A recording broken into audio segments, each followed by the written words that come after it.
सबसे पहला सवाल चूंकि मार्केटिंग से जुड़ा हुआ है, क्योंकि हमारे किसानों की आय बढ़े, उनकी आमदनी बढ़े, इस पर फोकस किया जा रहा है और इसीलिए एफपीओ की शुरुआत की गई, इसी को सोचकर की गई। इसलिए मैं श्री सुरेंद्र जी के पास आना चाहूंगा।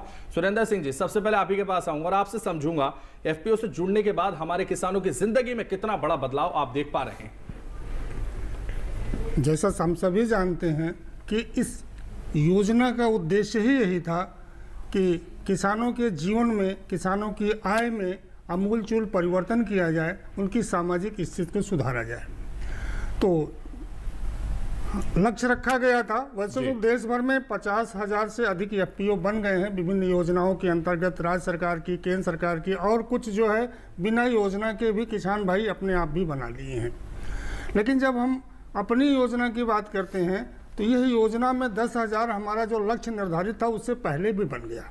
लेकिन अब महत्वपूर्ण चुनौती क्या थी कि इनको कैसे वित्तीय पोषण किया जाए, इनका कैसे वित्त उपलब्ध कराया जाए, और उससे भी महत्वपूर्ण चीज थी कि इनके उत्पाद का बिक्री कैसे हो, कैसे इनको विपणन लिंकेज दिया जाए। तो भारत सरकार इनके अब सफलता का पैमाना अगर गढ़ें तो हम देखेंगे कि जितने एफपीओ बने हैं उसमें में से 1100 से ज्यादा एफपीओ ऐसे हैं जो जिनकी 1 करोड़ टर्नओवर है और 340 से ज्यादा एफपीओ इस प्रकार है इन 10,000 में से जो 10 करोड़ ही हो गए हैं। तो अब यह कोशिश की जा रही है कि कुछ एफपीओ हमारे 100 करोड़ के लेवल पर भी पहुंच जाएं, जिनका टर्नओवर 100 करोड़ भी हो जाए।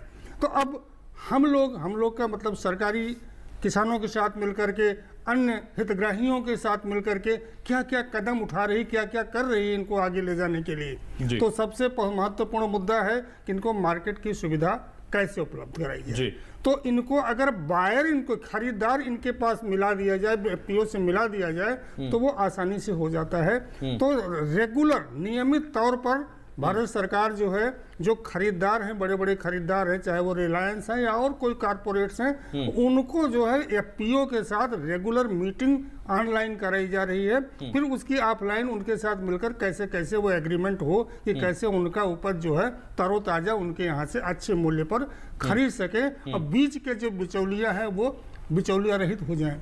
इतना ही नहीं कि इनाम पोर्टल पर ये हुआ कि भाई इनके लिए अलग से व्यवस्था की जाए। तो इन एफपीओ के मार्केटिंग व्यवस्था को ध्यान में रखते हुए इनके लिए अलग से ऐप बनाया गया, इसे हम एफपीओ ऐप कहते हैं। और यह अपने प्रीमाइसेस से, जहां पर इनका प्रीमाइसेस है, जहां पर ये काम कर रहे हैं, जहां पर इनकी ऑफिस है, गोदाम है, जो भी व्यवस्था है उसको इनको जोड़ दिया गया।